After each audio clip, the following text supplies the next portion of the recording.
Have you ever heard of somebody who abducts little boys? Room below's got some horrible smells. We don't want to go in there.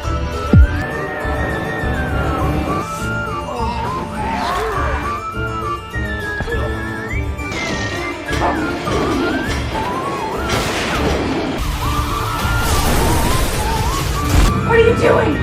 Complimentary room service. Here is that.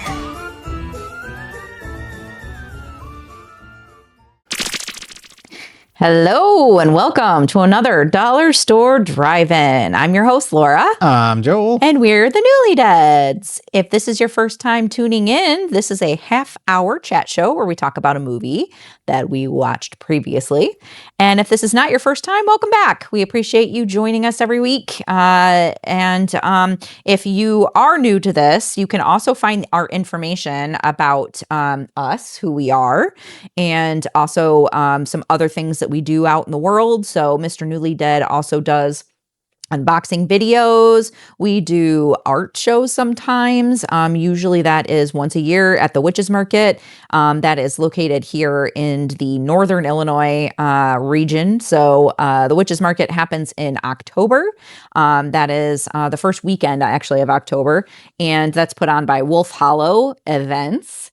And so you can find that information if you go to our website. So it's thenewlydeads.com. You can find all the information that I was just talking about and more. There's some old blog posts on there. There's some fun things that he'll talk about later with the flip books and all sorts of fun things. So we highly recommend that you go there and check us out on that site.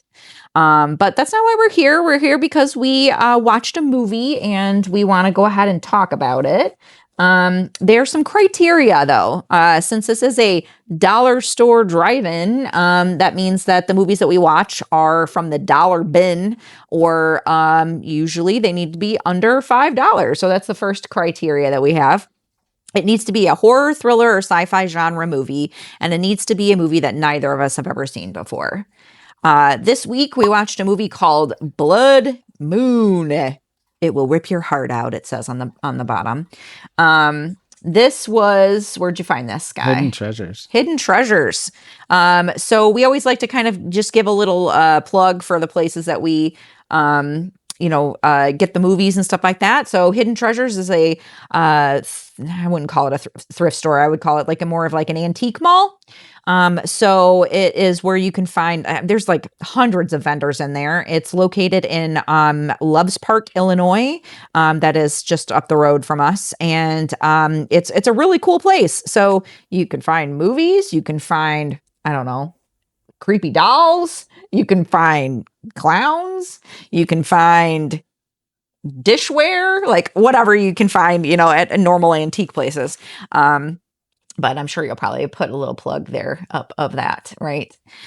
We also have one more shout out that we want to do too. Or is that something you're going to be doing now or later? So here's the thing. I'm not a smart man sometimes. But next week on the 1st is Clyde's Books and Comics in Rockford, Illinois on Broadway.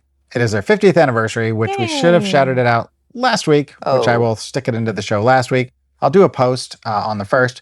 But then we'll also shout them out here. So we'll give them 3 shout outs for the price of 1. Sweet. Which, but it's their 50th anniversary, one of the second oldest operating shop in Rockford next to Toad Hall, which we talk about a lot on this show. Yep. I had written it down on my notes here because I was going to mention it and you got me ahead of it.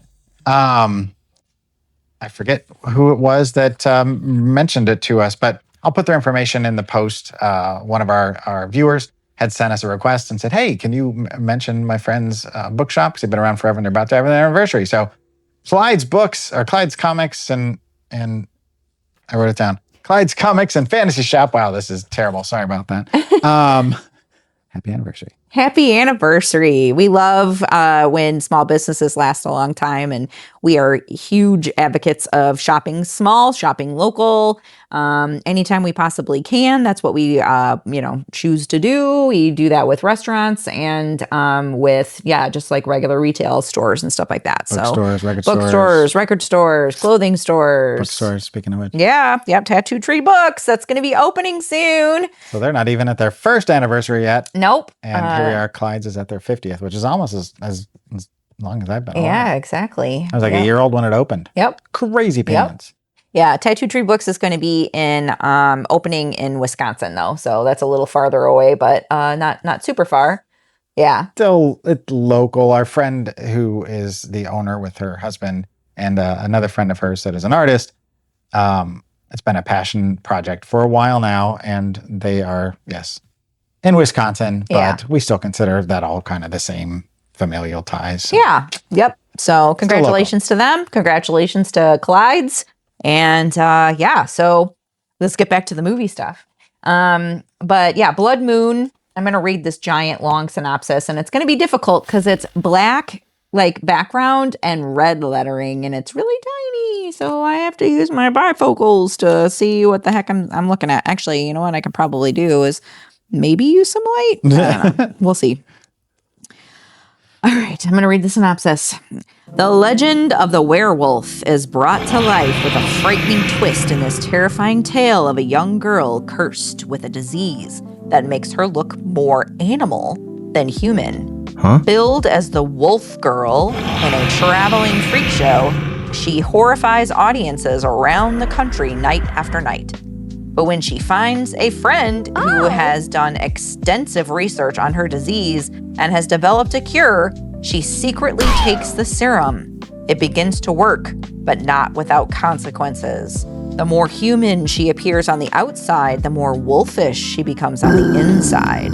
Suddenly, primal urges begin to stir inside her, and she stalks the forest at night, searching for and killing her prey. Her act as the Wolf Girl has become reality, and only the taste of blood can satisfy her hunger. That is a very long synopsis. Also, that second paragraph, when they were talking about she finds a friend who has done extensive research on her disease, is a little loosey-goosey on the explanation there. Plus, the tagline you read about, she'll rip your heart out. Rip your heart out. It says it will rip your heart out. Oh. Which means, I think they're saying it's kind of sad, maybe? Which I can get behind that, I guess, but it's a little bit of a misleading title. But anyway, we'll get to that. Yeah. All right. So we are going to pause it here. We're going to watch the trailer with you guys, and then we'll come back.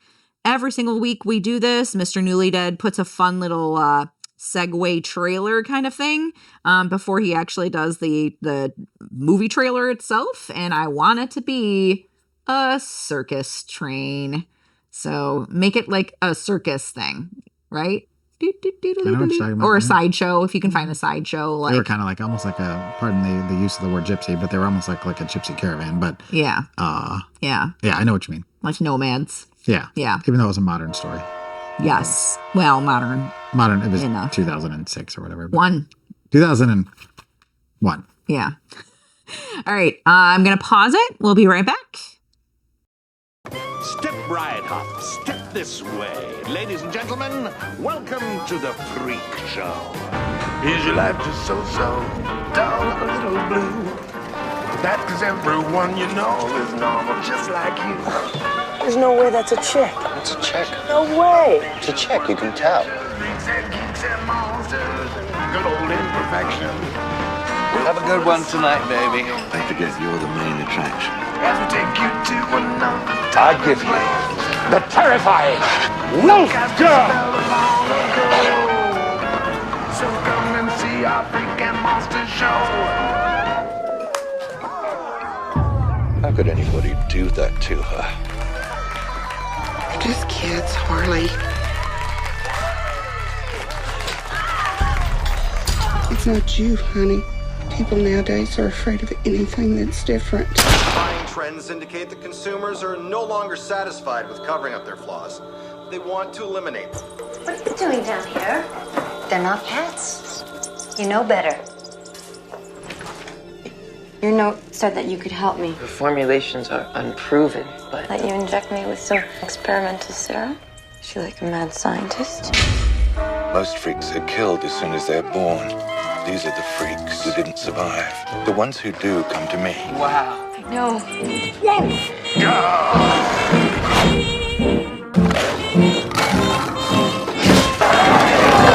That's not Tara. I mean, that's what people want to see. A girl act like an animal. Oh, you know, it's very long. What did you do to the cage, Finn? Did you change the bars? I figured it was you. I didn't. No. It wasn't him. Harm her and I'll flatten you like a pancake. I would never harm her. So you haven't had any other side effects? Harley's thinking about pulling out of town early. Why? Haven't been yourself. Hormones. Get the hell out of here! I don't think she should do the show tonight, Harley. It happens sometimes, sweetheart. Animals will do that when they feel endangered. Like a fox caught in a trap, they'll chew themselves to get free. Used to be people who liked to come see the freaks. Now I can barely hold a show together. I'm worried about you. Just leave me alone! You're gonna get sick! You remind me of someone. I give you the wolf! Come see our fine collection of nature's first rejection. Freaks and geeks and monsters. Freaks and geeks and monsters. Freaks and geeks and monsters are headed in your direction.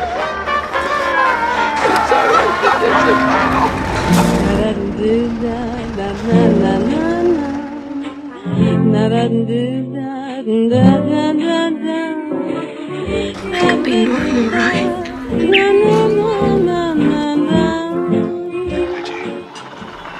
To us, this creature is merely an oddity.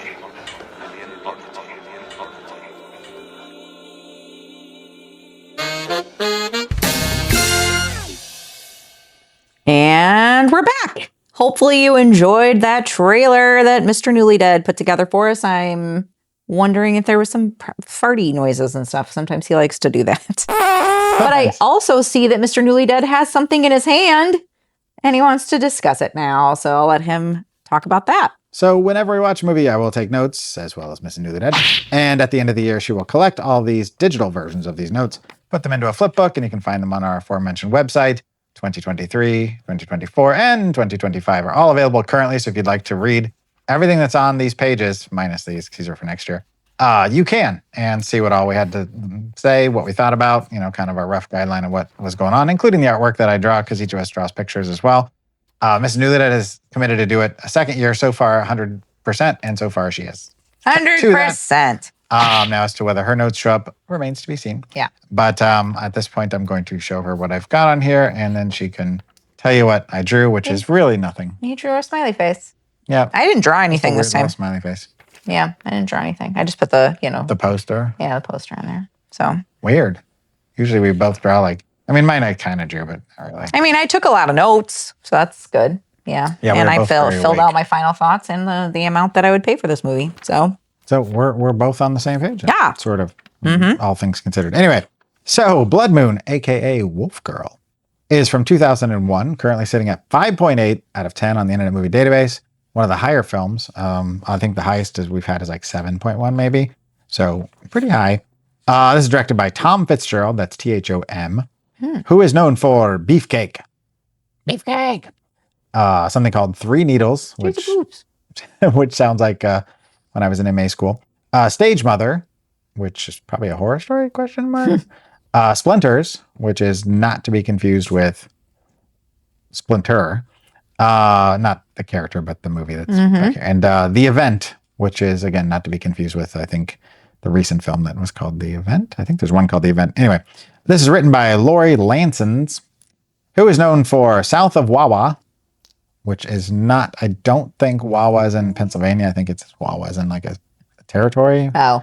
Maybe. Sounds like the gas station? Yeah, I thought that'd be fun if it was. I looked it up and I don't think it was. But she also did something called Marine Life, which sounds like a documentary, but it was a movie as far as I know.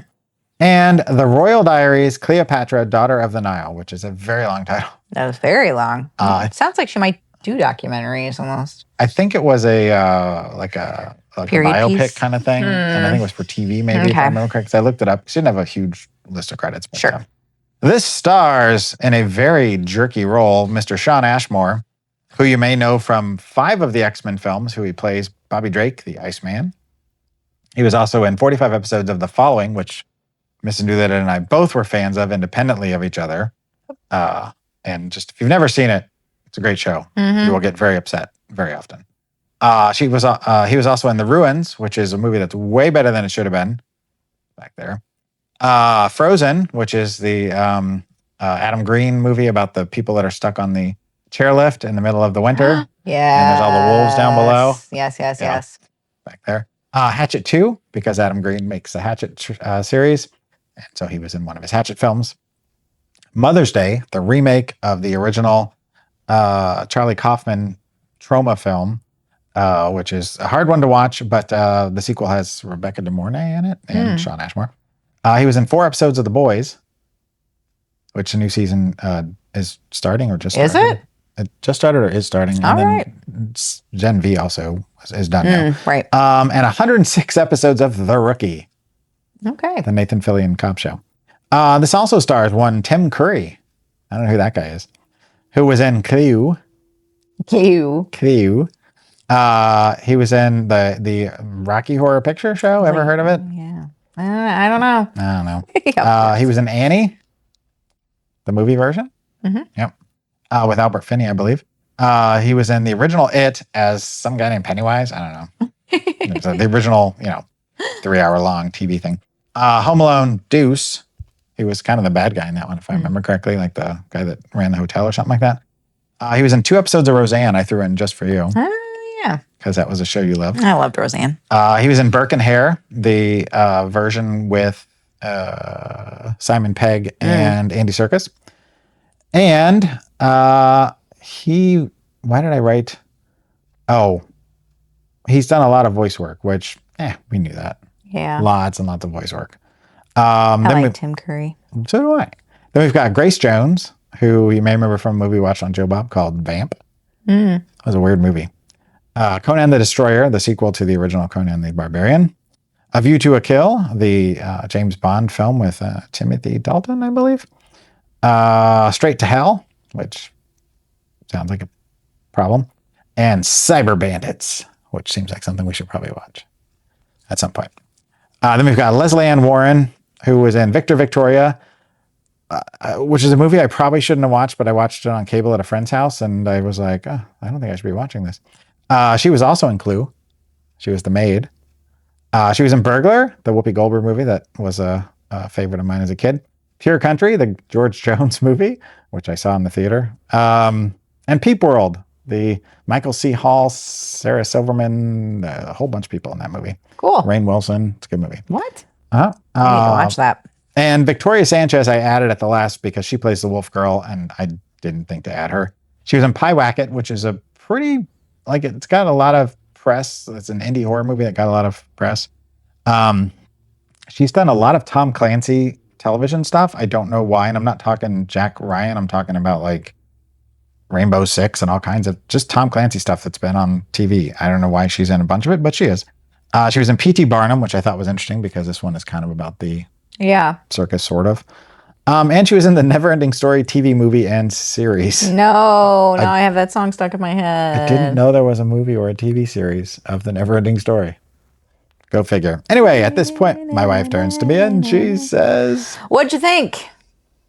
I have lots of weird thoughts about this. So it opens with a song that feels like a Tom Waits song, which I tried to look up all these songs as they're coming up, and none of them would pull up on my app on my phone, which incidentally, we'll get to the very last song later. But I do want to mention Darlene Cates was in this film. I didn't realize that she was in this film until she popped up on the screen. She was the mother in What's Eating Gilbert Grape. She only had 2 film roles and I think 2 TV roles, brief on like 1 episode each. And that's it. And she passed away, unfortunately, quite a few years ago. But it was nice to see her. She was a great actress, but just didn't do a whole lot. Yeah. She played the they had a name for her. I forget what they called her.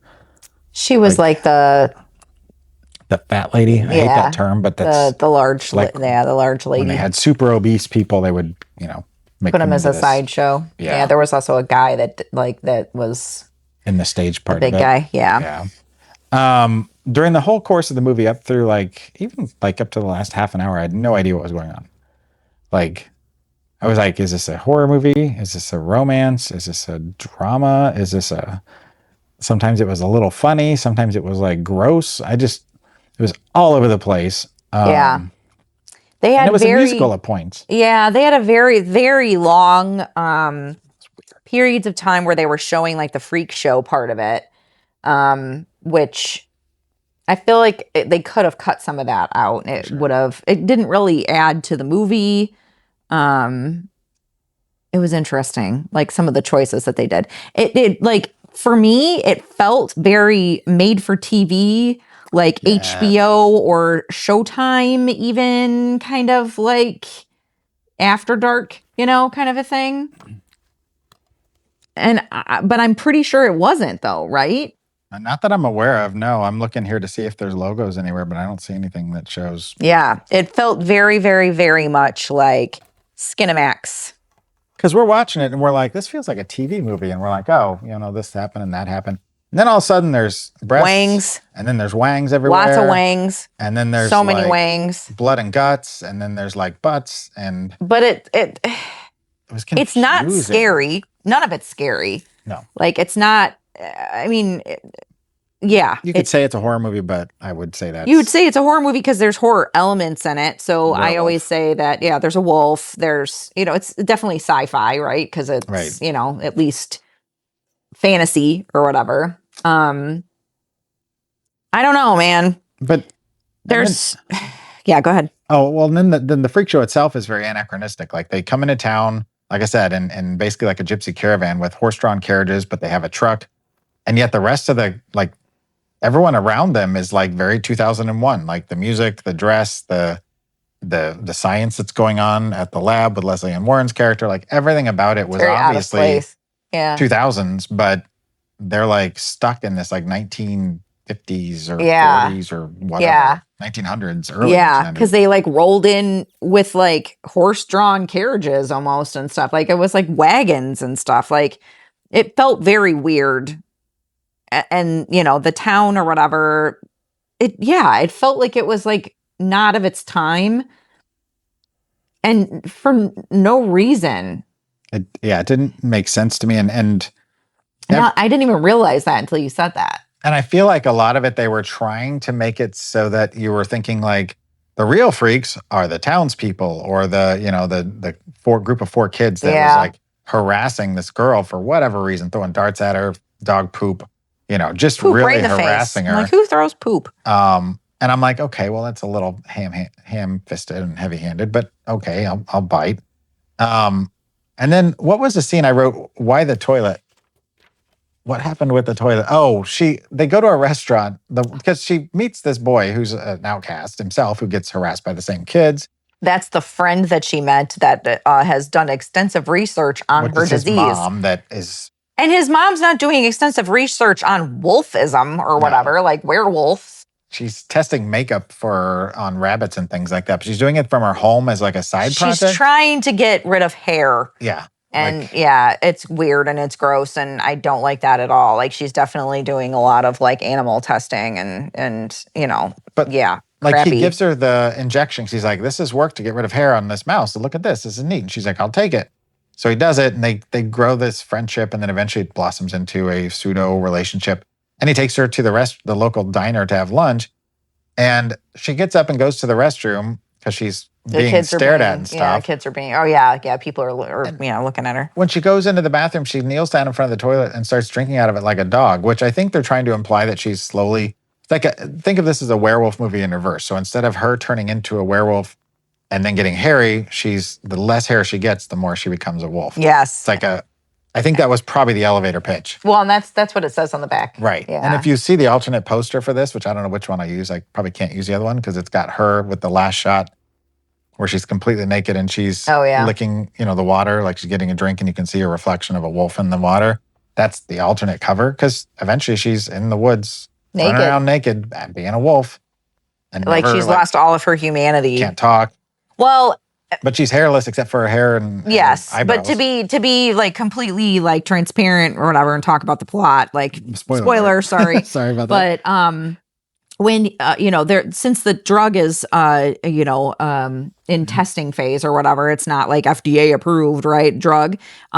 It was making the rabbits like attack itself, and it was becoming aggressive, and like so it was the drug's fault. It wasn't like her, it was the drug's fault that was kind of making her, she lost like that. Yeah, but it was just like the nudity in it was like in weird spots, and like I said, There was weird a lot of nudity, naked, weird music. And it almost felt like they were making a commentary on drug addicts also.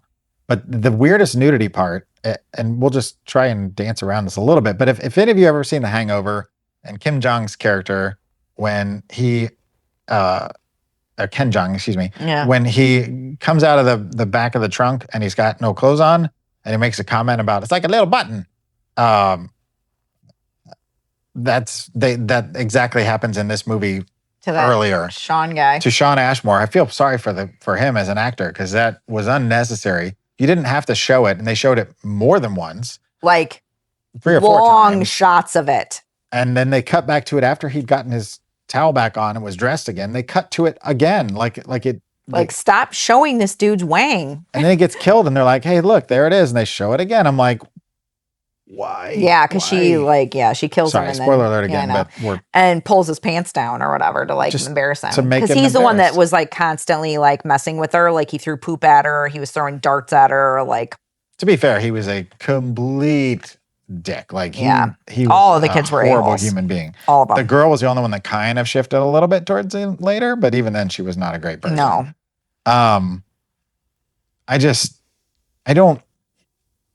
I didn't understand that choice. Like you could have implied that and it would have been much more effective than actually showing it. Yeah. Show, don't tell. You could have, had her pull hair off and it would have been less exploitative. Yeah. And I get it, you want to get people to watch, but sometimes a little less is a little more. And there were so many weird choices. And part of me was like, this is really interesting. I'm kind of enjoying the ride, but part of me was like, this is really horrifying and I'm not enjoying this ride at all. Like I went in ebbs and flows to where I just was like, I wanted to like it because I loved Tim Curry. He was probably the best actor in the whole thing, I would say. I'd say Victoria Sanchez did a good job. Yeah, that's true. She was likable when she was originally, like you felt like her pathos, like you felt that she was sad and didn't want to be who she was, which we've all been there. And I feel like the story itself is interesting. It's an interesting premise, right? Like it just wasn't, I don't know. It needed somebody to say, stop, think about this. Yeah. Try it this way. Does this if you don't make like sense? it, Right. we can add yours back. But let's try this. Yeah. See how it tests. Like, why was Grace Jones in it? She played a hermaphrodite, maybe, is what they were implying. I don't even know. Like, yeah. That was just implied, which was fine because then it left you with a question. She was the man on man. one side and woman on the other side, and but it wasn't just that she cut her hair and stuff. She actually said at one point that she was neither one or the other 100%.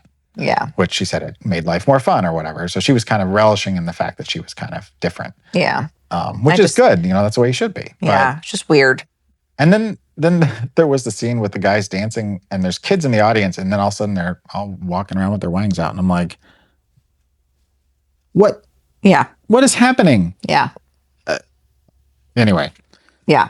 So that's why I said weird nudity. That's what I was talking about, like with weird, like the Grace Jones thing. The reason I say that like it was weird is because like I felt like she went on way too long. She did an entire full song twice. I think So she did sang Tim twice. Curry. Yes. Like why are these And long drawn out little person songs did in the one. middle? Yes. Yeah. it was like, I don't know. It was a musical. It was almost like they were padding the runtime, but it was already like an hour. Didn't need to. 47 minutes or Didn't something need like to. that. Yeah. And then at the end, I have to mention the last song, we're both listening to it. And let me just say, Ana DeFranco, if you're watching, which you're not, but I love you. I've seen you many, many times. I'm a fan. Love your work. But this song, I don't know. I don't know what was going on. It was called Freak Show. But we were listening to the song and we both were having independent thoughts. And I turned to her and she had the same thought I did. She said, doesn't it sound like Alanis? And I'm like, somebody wanting to sing like Alanis. Like a lot of the songs sounded like they were copying somebody else. So I said, I called it Alanis, no Morissette. And I said, I called it Alanis Borissette. And so we're both kind of like, haha, that's funny. And so we watched through the credits to see if there's anything extra. And we're like, and it was Annie DeFranco, and I know how much he likes her, and I just started like dying. I felt so bad because we're like, let's see if the name's in the credits. And we watched all the way through and I went, no. I'm like, and it was, I'd never heard the song before. He was very sad. I always felt bad about the things I said, but like I said, you can't, you can't always have a. They're not all banger, winners. But yeah. All right. Well, do you have final thoughts? I do. My final thoughts are, this was a hot mess of nope. I said Tim Curry, heart. And then I said, but the movie felt kind of like a made-for-TV after-school special. Not my thing. If after-school specials had boobs, butts, and wangs. Yeah. Wangs and thangs. And so if you had to repurchase this movie out of $5 or less, how much would you pay? So, like I said, I appreciated Victoria Sanchez's performance and Tim Curry's. I appreciated what they were going for, but I think they missed the mark. So I said 75 cents. I gave it 50. We're 50 pretty cents. close. Yeah. We're pretty close. 50 cents. I guess my extra quarter is for Ana DeFranco to say I'm sorry. Yeah. Sorry, Ani. Aw. All right. So if they don't want to watch Blood Moon, what should they watch? And I can actually blow this one up because it's a single. Woohoo! Ready? We haven't done that in a while. I know. So there's really only one way I could go with this. There's no like perfect like comparison. So I was like, well, we'll just go with the one that everybody knows, which is 1932's Freaks. Which, one of us. Todd Browning's masterpiece of real life freak show performers. Yeah. Yep. Story is totally different, but if you want to watch that kind of thing, because I was going to say, why don't you watch the Freak Show American Horror Story? Yeah. That's a big commitment, and that's really weird. And it's not a movie. Weirder than this, but there's a musical in that, and aliens, and all kinds of stuff. But anyway, it's not a movie. definitely it's an interesting movie my or favorite show. season. Yeah, I like that season too. All right, so what are we watching next week? Oh yeah, we are watching. So we watched Dracula 2000. As you know, it's the one underneath Dracula 2000 from 1993. Adrift? Yep. Boy, there is no synopsis. It's tiny. I think there's like a little tiny synopsis. There's no synopsis. Oh, do you want to make one up, or you just want to say, well, you have to watch and find out? Well, let's have to watch and find out. Because I know kind of what it's about. When I took notes, I got a little bit of insight, but it just says it just says who it's starring, and then it says adult situations and violence. So let's just say if you watched a lot of TV in like the 80s, you'll know a lot of the people in this film. Oh yeah, for sure. I can see just the very first name alone. It's it. like I was like, oh, all right. Well, I see where this is going. Yeah. And I was right. All right. Well, that's interesting. I'm looking forward to that next week. Boat movie. Boat movie? It's Adrift. Oh, Adrift. Yeah, movie. I gotcha. All right. Well, thank you as always for watching. We really appreciate you guys tuning in. If this is your first time or your like millionth time, because we've been on, I feel like 1 million episodes, but it's 300 and something, I think now, right? No, 100 this is like 152, 153, something like that. I'm way off. Like 300 and something. 1,000 episodes. And if you count all of our other videos, we're probably at like 500. Yeah, exactly. So don't make me feel bad. But if you're talking just this show, 150. 153. And if you count the ones before we went. Yeah, that makes sense because we do it once a week. All right. Anyways, so yeah, thank you very much for tuning in. And until next week. Keep it cheap and creepy. Bye. Doesn't mean you should go chasing the dead.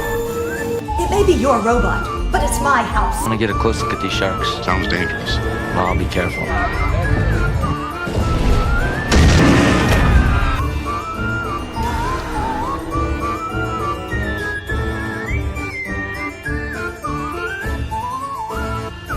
Of course I'll break minute. America needs to know. Bert, give Mr. Gluck his fee and show him the way out.